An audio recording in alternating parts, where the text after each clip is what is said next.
Homem-Aranha Sem Volta Pra Casa acaba de chegar ao cinema, simplesmente o filme mais aguardado do ano, desde Vingadores Ultimato, que a gente não tinha uma expectativa tão grande para um filme. Os cinemas voltando a ficar completamente abarrotados de gente. Mas será que o filme cumpriu com as expectativas? Já vou falar o que eu achei do filme, mas antes já se inscreve no canal para receber mais conteúdo sobre cinema, nostalgia e cultura pop em geral. E esse vídeo conterá spoilers. Como eu disse no vídeo anterior, a mera empolgação que as pessoas estão tendo ao sair do cinema por si só já é um spoiler indireto. Porque, obviamente, se tá todo mundo saindo emocionado do cinema falando que esse era o filme que os fãs pediram, é porque o Tobey e o Andrew aparecem. Ninguém ia estar saindo feliz assim do cinema se tivesse sido o 3 Tom Holland. Mas enfim, vamos começar pelo começo. O filme começa exatamente no ponto em que Longe de Casa terminou, com o mistério revelando que o Peter é o Homem-Aranha para o mundo. E alegando que na verdade o Homem-Aranha seria um vilão que teria o assassinado.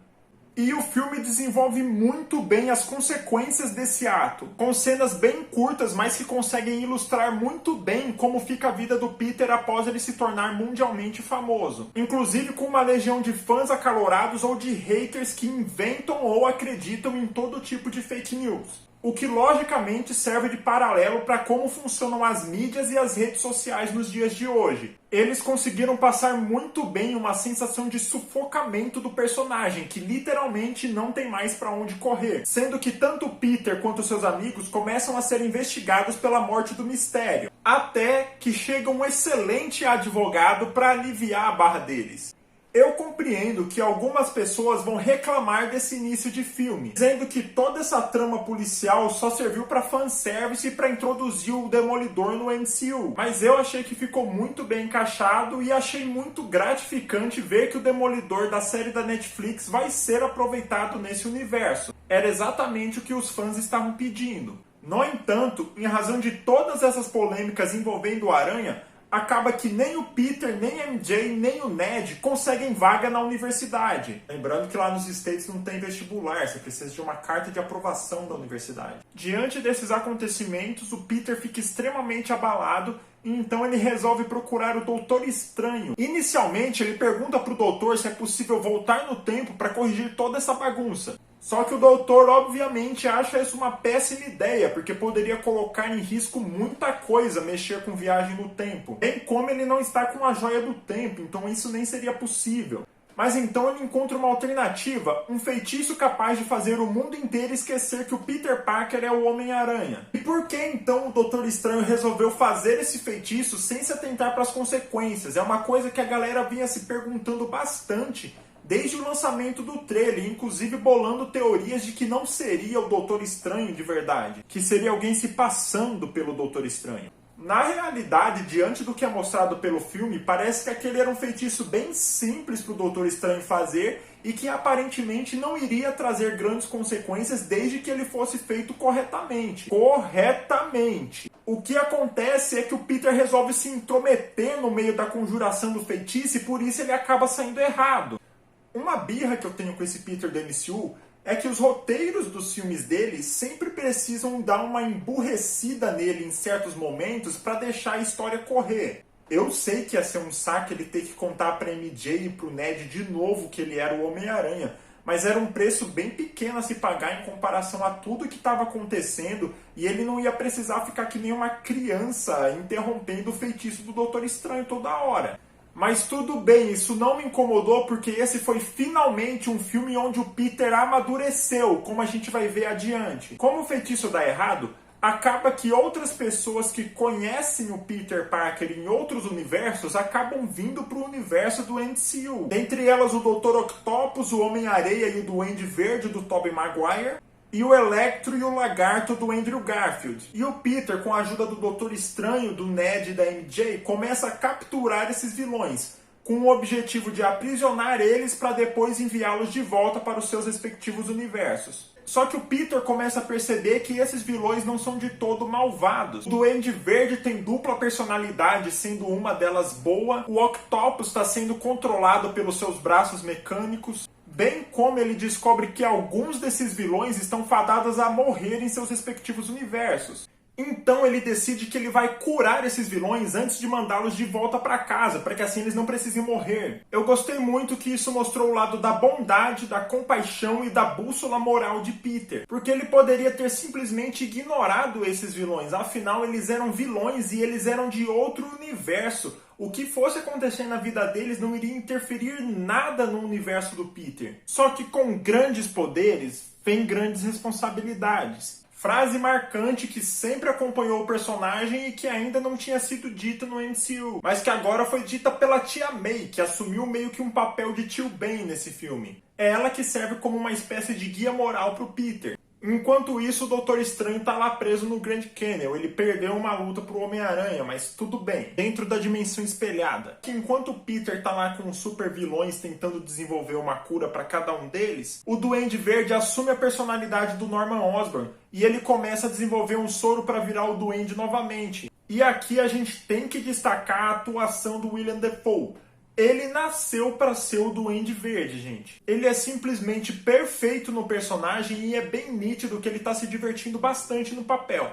E então o Duende Verde acaba matando a Tia May e reunindo os super vilões pro lado dele.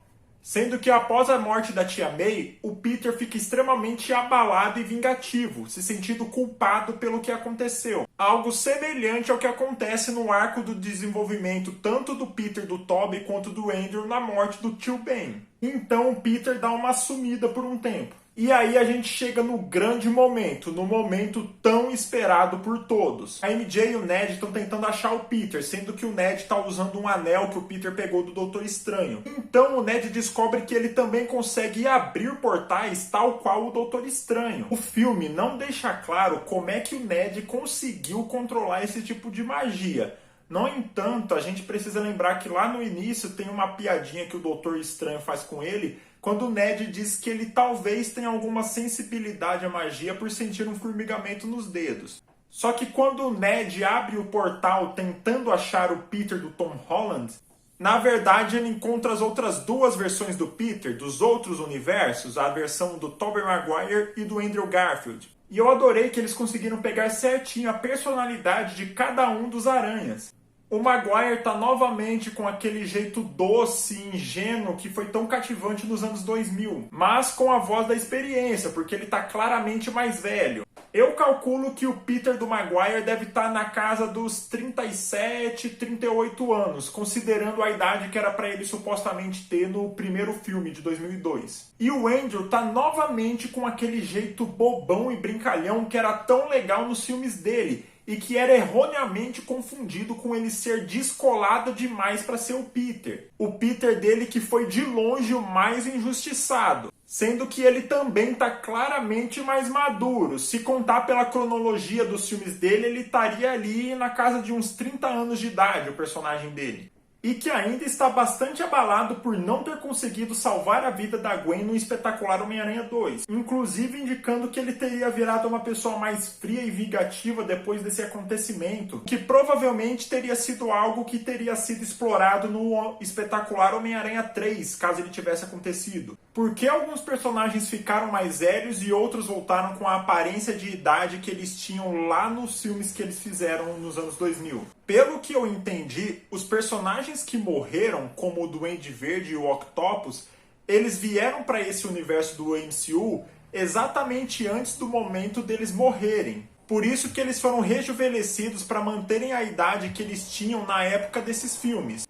Enquanto os outros personagens, como os Homens-Aranhas, ficaram mais velhos porque eles continuaram seguindo a vida deles e eles vieram para o universo do MCU exatamente no momento em que eles estavam vivendo por lá. Então essas duas versões do Aranha vão ao encontro do Peter do Tom Holland, porque dessa vez eles vão servir como guia para o personagem. Eles é que vão orientar o Peter através das suas experiências vividas em seus respectivos filmes do porquê que ele não tem que se tornar vingativo.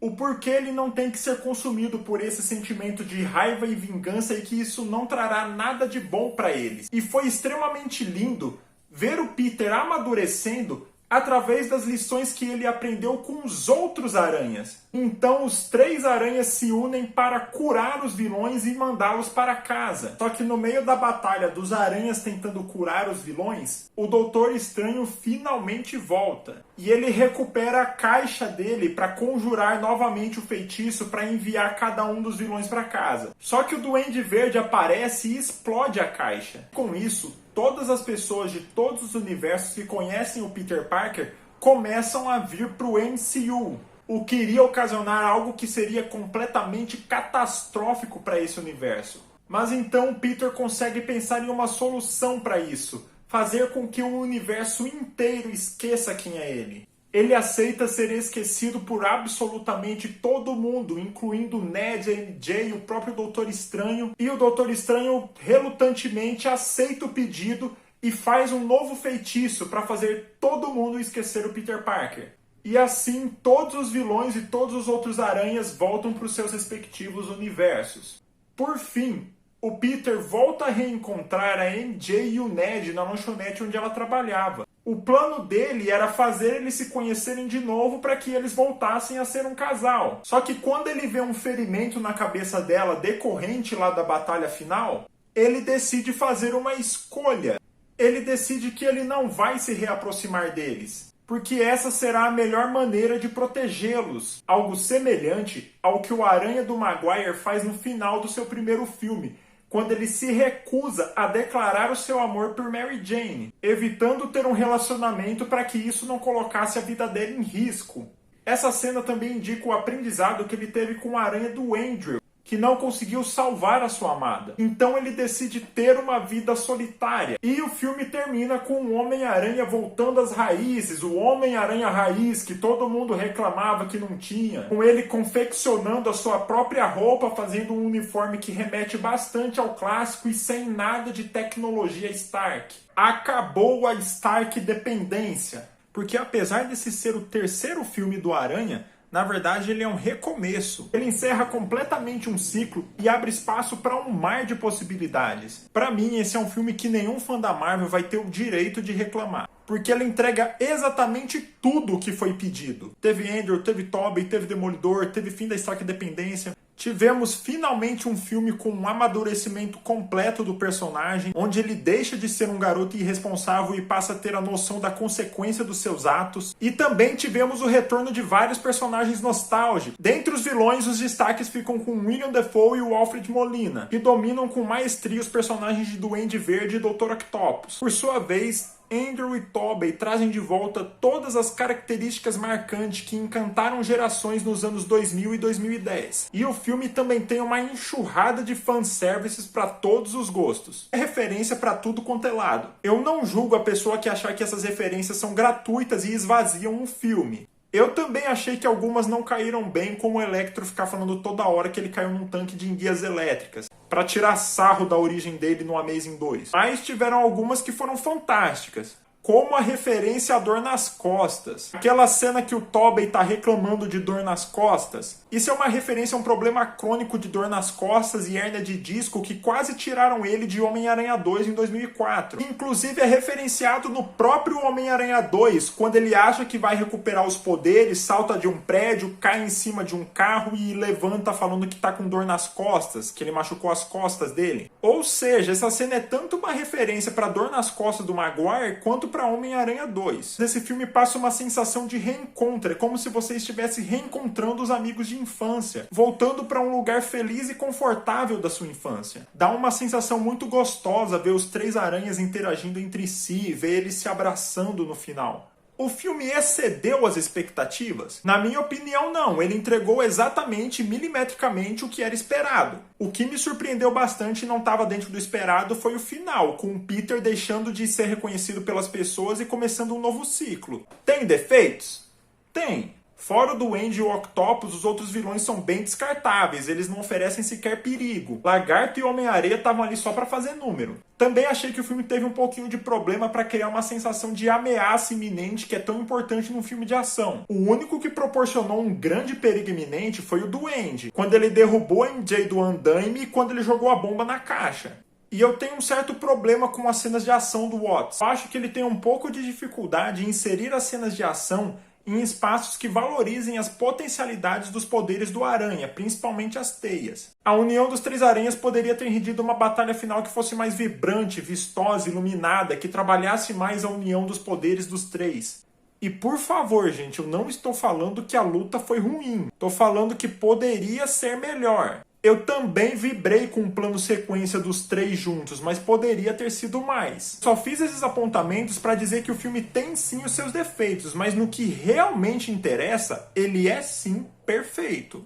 No mais, o filme é o presente de Natal ideal para os fãs e um cala-boca para os haters. E acaba de tirar do forno o Aranha que a gente sempre quis, com um intérprete maravilhoso que o Tom Holland sempre foi, mas sem os problemas de roteiro dos dois primeiros filmes dele. E entrega também um Venom quentinho no forno. Porque o grande problema que a gente tinha era como que eles iriam fazer para esse Venom lutar com esse Homem-Aranha. Porque o Venom do Tom Hardy é um anti-herói. Não tem mais problema, esse filme nos deu a possibilidade de um novo Venom. E que venha Homem-Aranha 4, que na verdade vai ser uma espécie de Homem-Aranha 1, porque o personagem foi repaginado. E que provavelmente vai ter esse novo Venom como vilão.